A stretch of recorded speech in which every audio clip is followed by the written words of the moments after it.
Well, hello folks, and welcome to A Sportsman's Life. I'm Luke Clayton and my two good buddies, Jeff Rice and Larry Weissoon, and we're so proud that you're with us this week. I'll be very honest with you, I have no idea where we're going. There is no telling, but it's going to be fun. We're going to have a good time, folks. Stay tuned. We have another great adventure on A Sportsman's Life coming your way. Well, folks, I want you to go on an air rifle hunt, a big bore air gun hunt for hogs with me. I'm going to drive back in here probably a quarter of a mile or so. There's a stand back here with a corn feeder.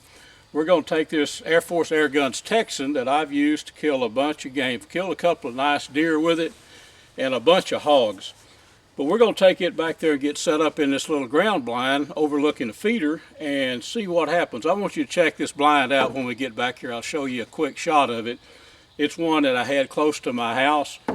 I've killed a ton of game out of it. We've got it now on my buddy Jeff's place down here. So Mr. Weissoon, Larry is back over here with his pistol, with his handgun, his Ruger, trying for a hog. So stick with me. Let's go see. We don't have a clue how this is going to turn out, but I know there's been a lot of hog sign around that one feeder. So let's take this 45 caliber Texan and see what we can do. It's middle of April, actually the third week of April. Just finished almost a 2 or 3 day meeting with the DSC Foundation where I serve on the board of directors in Dallas. And one of the great things about coming to Dallas is generally I plan a day or so to spend with Luke and Jeff after the meetings are over with. Unfortunately, Jeff can't be with us this afternoon because he's in Arizona with his dad, and he graciously is allowing Luke and me to come out of his property and hunt a little bit this afternoon and tell a few hunting stories. So I'm sitting in a blind that he built for bow hunting. We're here on Jeff's Buck and Bass place, and just close to Lake Park in northeast Texas. But hopefully this may be the afternoon that I finally get in some hogs. Hunted out here numerous times, and I'm usually at the wrong place at the right time. But in the process of being in the wrong place at the wrong time, Jeff and Luke have taken some really nice hogs while I've been here. So maybe this will be the afternoon. Today I'm hunting with a revolver, and it is a Ruger 44 mag. It's got about a 5.5, 6 inch barrel, shooting Hornady 240 grain XTP. Now I'll tell you this much: this gun, along with every other Ruger handgun that I have in 44 mag, absolutely dearly loves that particular round, and I've taken everything from elk on down with it.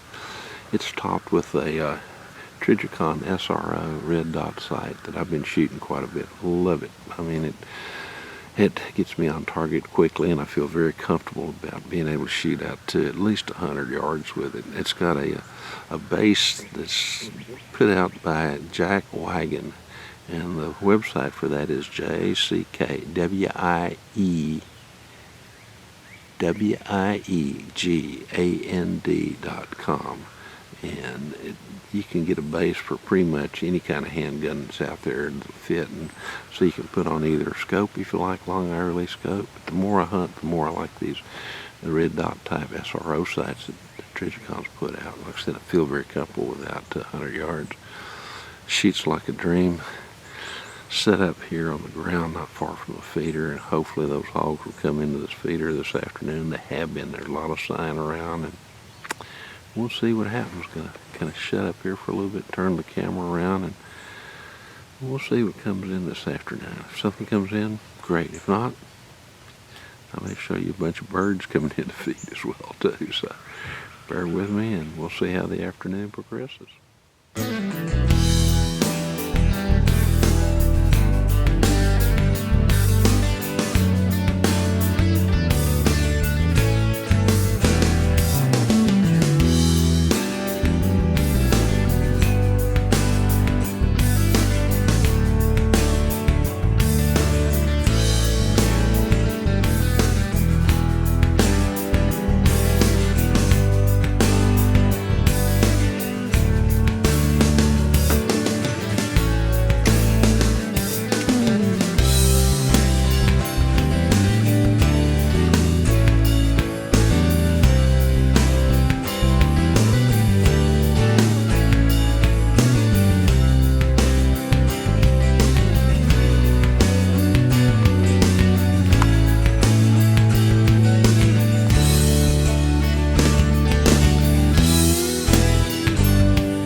Folks, I don't know in my excitement if we got that shot or not, but that was a fat little hog. We'll take a good close look at him. He's about to expire. I don't think he's going anywhere. This 45 caliber Texan air rifle, folks, is an absolute hammer on hogs. That was probably, I don't know, 45 yards, maybe 50. Let me go there and make sure he's expired. Pork on the ground, folks. What do you think about it? Well, folks, I just reviewed that shot. These guys are going to turn this old outdoor rider into a video guy yet, but I didn't quite have the lens turned right where that hog was when I shot him. You saw the end result, though. He's down there kicking. We're going to go pick him up right now and turn him into some pork.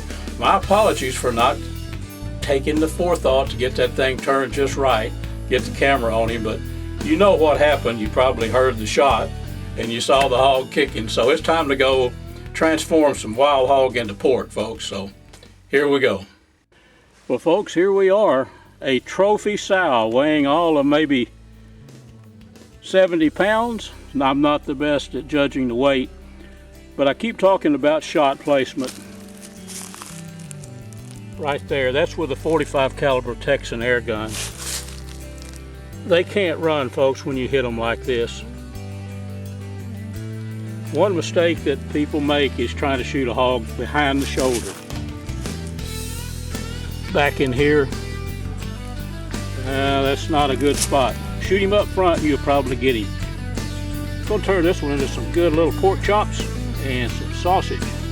So it's time for me to load her up. It's a little fat sow, some of the best eating in the world. Time to load her up and get up to the cleaning station and go to work. Thanks for watching, folks. Again, I apologize for not getting the actual kill shot on there, but you got the picture. You saw this little rascal when she was hit going down. Well, friends, I made it back to camp, and that was probably about a 50-pound little sow, some of the best eating in the world. But every hunting trip, it seems like, starts and usually ends with a trip to Buc-ee's. I picked up this little grill at Buc-ee's and a bag of B&B charcoal. This is the lump charcoal, the best charcoal you can find anywhere, folks. But I could not resist. I took the back straps from that little sow, and I thought, would there be a better time to break in this little grill? The answer was no. So let's take a look at the back straps. You know, this little thing's pretty handy. 60 bucks. We've got that is the back straps, both of them from that little hog. Mr. Wysoon, I haven't heard him shoot, but it's getting probably about 30-40 minutes before dark. I expect to hear that Ruger pistol go off back there. If not, we have some pretty doggone good victuals here on the grill with some baked beans. Folks, I wish you were here to smell this. I've got a little hickory wood going. down here along with this B&B charcoal. Fun times at the old deer camp. What are you doing this morning? Buddy, we have in the skillet, if you can hear the sizzling in the background, we have some pea meal bacon right over here in the skillet. I'll run over and have a look at it. Yeah, pea meal bacon. You That's can smell it right here. out of pork loin. And a few potatoes. You can't hardly have breakfast out at camp without little potatoes. And then some eggs and, maybe some biscuits. Come over here and take a look at this. It's about time for me to turn this. That's that homemade pea meal bacon, Larry. Oh my goodness, that looks good. And you talk about smelling good. Oh, it does. That with some, with some eggs. And look at that. That looks and smells delicious. That's going to be a pretty good breakfast. Get us ready maybe to go bait a trot line with some pork liver from that little hog I shot last night. Yeah, I didn't tell you that, but I jerked the liver out, cut it up in little cubes. So we'll have some bait for our trot line. I like it. Oh my goodness. Yeah, we're down at camp for an evening. I spent early part of this week at the DSC office doing stuff for the Dog Safari Club and DSC Foundation, and got a chance to come over here and visit with Luke at the Duck and Bass Ranch. And unfortunately, Jeff is over in Arizona, or coming back from Arizona, isn't he? Yeah, he's coming back. I think he's back today. I bet old Jeff, he would tear this pea meal bacon up. But Jeff, we're going to get with you next week, get down here and try to get a hog and do a little work on a new trailer, buddy. And Jeff, don't worry. I'm going to eat your share of the meal this morning for you, so you don't have to worry about that. That's right. Last night I lucked out and shot a little hog, 50-pound sow. It could not be a better eating hog. I stopped by Bucky's and bought, this thing's been luring me for a year. It's a little $60 well-built little smoker with a grate in it and a smokestack. I said, I gotta have it. Well, I had it and got it, so I had that hog and I shot it early, about 5 o'clock, I thought, well, what I'll do is just fire that thing up and burn it out, let it get seasoned. And I cut both of those back straps up. Larry and I had enchiladas last night, but we also had some awful good fresh pork backstrap, didn't we, Larry? Yeah, we call them appetizers. I'll tell you what, there's enough there to I almost appetized myself right out of a meal, but I knew how good those enchiladas were going to be, so I backed off a little bit. Well, Larry, that's our plan. We'll have us a good breakfast, and then I say we'll go down here and bait the trot line. We'll check it out. I haven't checked it in a week or two. We'll bait it up and then just have some fun, go back and run it, and who knows, we should have some fish fillets on the trot line, Yeah, if not, we may take a old rod and reel with us as well, too, and see if we can hook one that way. That'll happen. You'll have to show me how to fish. It's been a while. You know how to fish. Man, they eat grayling for 3 or 4 days, raw sushi grayling up in the Arctic, knows how to fish. Absolutely delicious, but loved the fact that it happened. I'm glad it did. Stuff. It's time to turn it. Yeah, I think so too. We'll get you one more time here. Well, I'll kind of stand in the way. What that is pork loin, folks. Pork loin cured 24 hours with this butcher packer supply. If you want to get you a little kid, it's only about $6. Cure this, cure it raw 24 hours, and then it is pea meal bacon. Roll it in the cornmeal, and it's some of the best meat you can get. About time to put the eggs on, Larry. Here I go. I'm watching.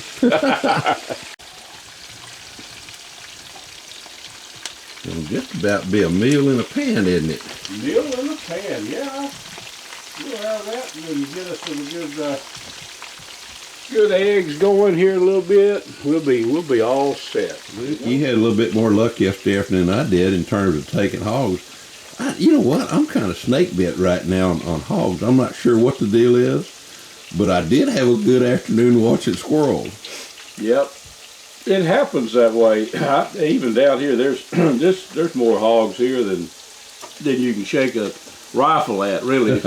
Lots of hogs. But I went through a period, too, that I don't know, it seemed like they would be where I wasn't. Now, the truth is, if you sat on any of these feeders, at night, or say 2 or 3 hours into the darkness when the sun sets, chances are 90% that they'll be there. But we're camping and fishing and having a good time. We don't really want to stay up half the night. I mean, Well, yeah. I stayed out there yesterday probably until I kind of almost ran out of what I would call camera light, and I'd be willing to bet those hogs probably came in within about 10 minutes. This was probably laying out there looking at things going, he's getting anxious. Okay, he's leaving. All right, guys, let's go. Let's go. He's gone. That's what that's what they were thinking. Well, I'll tell you, once you in this show, when you watch the video, I'll talk to our friends here. I want to tell you, folks, self-videoing a hunt is a challenging endeavor for me. I'm an old outdoor writer. I'm used to my still pictures and that kind of thing. Those hogs. Actually, there was a boar, which this video will show. I say boar, it was probably a boar, a bigger hog, about 3 times as big as the one I shot. I could have shot that hog pretty easily, as easy as the one I shot. It was only 45 yards, but I got the camera on where I thought I was going to make the shot. Here's what happened. Here's my excuse. Here's the excuse. Here's the excuse. I had the rest of the story. Right, the camera on where the hog the big black hog, and then the reddish one that I shot. Well, by that time, if you looked, that boar was looking at me a little bit. He's throwing that head up, and I thought, well, they're not going to stay forever. Well, I put that Texan at 45 caliber. I was shooting a 240 grain bullet in there, solid, bullet in that air gun. It would have killed the hog way farther than what he was. But I put it up. That boar threw his head up again, and then here, I forgot all about the camera and where the frame was, and they stepped about 6 or 8 feet to the right, and it had to be now or never. And I shot that little sow. But the video will show her going down. If you hit them in the neck or right up in the front, of the head, they're not going anywhere, are they, Larry? No. They're either going to hit that spine, or you may hit the major blood vessels. Either way, it puts them into shock very quickly, and down they go. Yeah, that's right. People that I do get asked that quite often, and in the writing that I do, where's the best place to shoot them? Shoot them up front somewhere. Yeah. If you're good enough and close enough, drill them through the ear, whatever. But if you hit them from the shoulder up in the neck, this is 3 hogs in the last 3 weeks, that I've close, easy shots. It's not a matter of somebody being a great marksman if you can't hit a hog at 45 yards standing broadside. you need to spend some more time at the range. But that's the way to kill them. That's what, in my opinion, Larry. But you know what I better do? I better turn these. We want to make sure this ham is just right. Absolutely. Pea-meal bacon. Let me check that out. Yeah. I think it's going to be edible, Larry. I do. No, oh my, look at there. Yes, I think so too, Luke. Oh my goodness, got taters done at the same time. I knew it was time to stop talking about hogs and turn these things, We'll put some eggs in there, buddy. Let's show them a picture of the whole deal when it's done. We will. Yeah, I think you had it set so that you were able to get all the eggs in there before they started frying. Yep. So you could add the potato. Yeah. That's good planning, Luke. Well, it wasn't really just one of those things. What do they say about the blind hog? It worked. Good old brown eggs, though. I don't know if they're really any better. They just look better, There we go. Oh my goodness. All right, we'll separate these. Ooh, he's looking good already. I like to kind of separate them, like this. Well, I'll tell you what, that even looks pretty darn artistic here. Well, they just happened that way, didn't it? I don't think it just happened that way. I was watching you put them in there. I was thinking, let's see where this goes. Yeah, we get, see some of that pea meal bacon, that's that meal on there. Yeah, that's that Which- good stuff. That's like having bacon dripping. Exactly. Or little pieces of bacon on the bottom of your stuff. And you Exactly. cook bacon in the same pan. Well, buddy, I tell you what, somebody may be eating a tastier breakfast down here at Mr. Jeff and Demi's place, but I don't know where they're at. Well, I don't either, I'll tell you.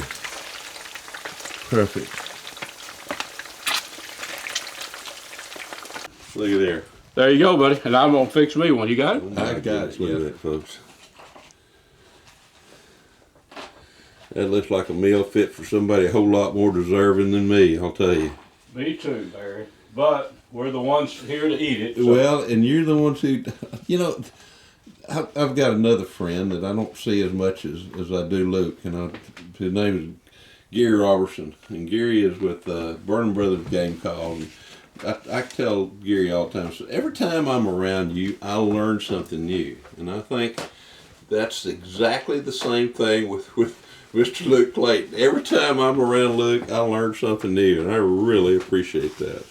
Well, I tell you, if people that's been kicking around the outdoors as long as you and I have, through osmosis, if We ought to nothing be else, you something, shouldn't we? You know, you do have to you'll pick up some things, right? Exactly. Right now, I'm gonna pick up a piece of. You gonna pick you up a fork and a pencil? Yeah, eating, get aren't you? Good. Yeah. Get my coffee ready, and here we go. Luke, Yeah. we just walked out there to that trot line after that horribly huge, excellent, delicious meal, and it looks like there's something on that Doing line. this, that line was just Yeah, it was. pulling, like this arm's going. That thing. Well, let's put the boat in. Yeah. And, I got that little. There's the liver from that little pig I shot last night. There is no better catfish bait than this fresh liver, I tell you. Yeah. Well, I'm glad you decided not to put any of that pea meal Canadian bacon on there, because you know there'd have been something a whole lot bigger than a catfish on that hook. Me. or me. Well, you're right. Let's try to get something down there, and let's go see what we got on that line, and put a few more opportunities on there for them as well, Let's do it, too. buddy. I'm ready. I like Luke's little boat, but it's truly a one-person boat. One person. So I'm going to stay on the bank and film.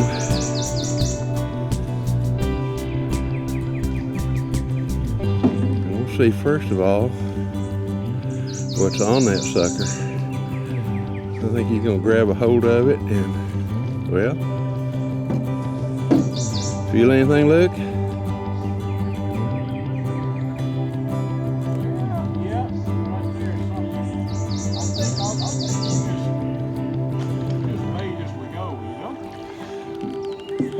No need going down, we'll just bait it up as we run. Exactly.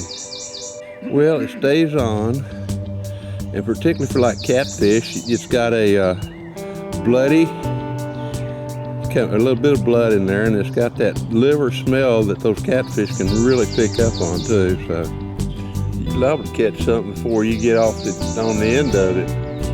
You got that right.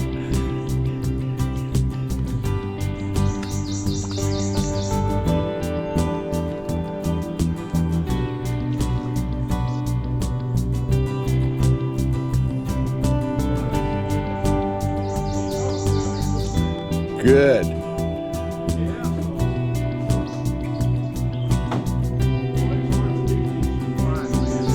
Oh my God, look, that's the perfect size right there.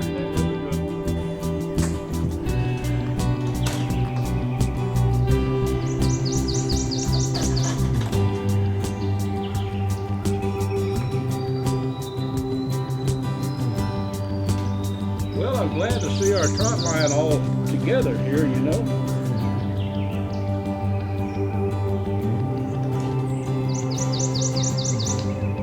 Good shape, it appears to be.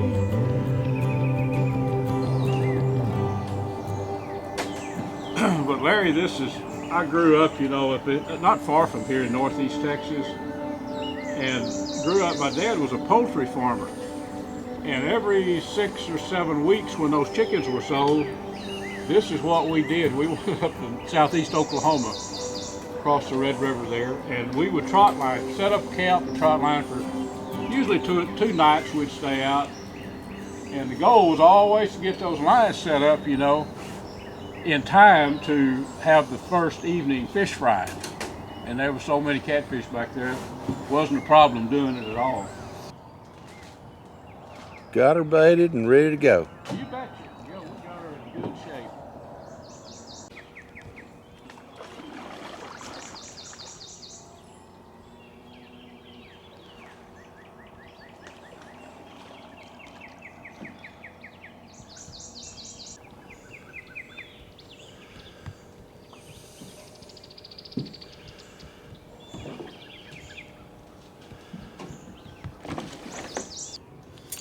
You get a choice. That was one on that's just a fine eating size That's little. about the right size. Just Y'all a got nice little fillets there. You bet. God. Pretty little fish. They're We'll beautiful. get a bunch more of these. Put him in the water.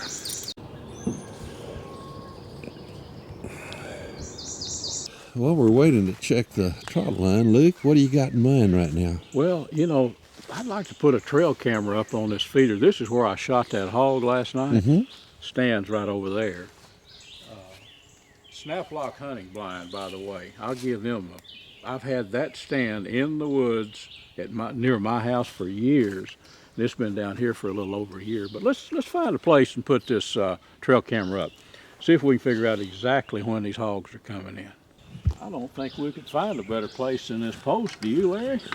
I don't think you can either. What about right here, elevation wise? About that, right? Yeah. That ought to do it.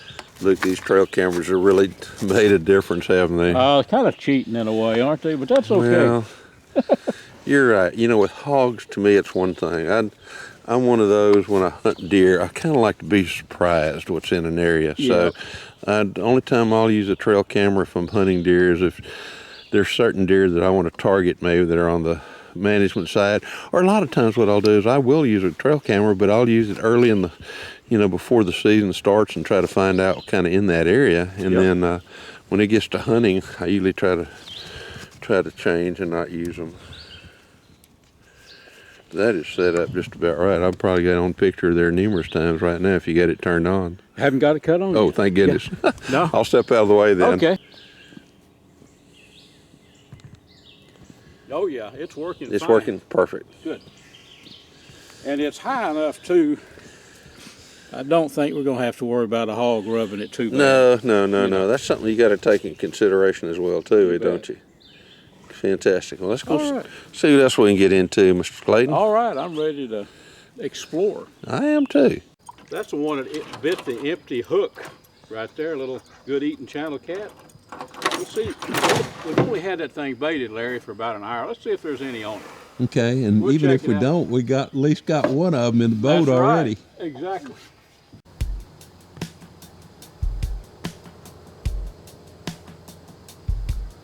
This little cool front may have slowed these catfish down a little bit, Larry. I think that cold front that came through really slowed things down. Yeah. But they're still in here. They'll probably be, tonight they'll probably be going. Oh yeah. No. Nope, nothing coming up there. All right. I think Jeff will be running it next, Larry. And Yeah. chances are, he and his dad are coming up. Chances are they'll have the best catfish. Oh heavens, yes. Yeah, when by the time he gets here, there'll be catfish on it. They'll be on it. They'll be biting later this afternoon, you know. Well, Get back over there and come out of the creek. that's all part of fishing, isn't it? That's it, buddy.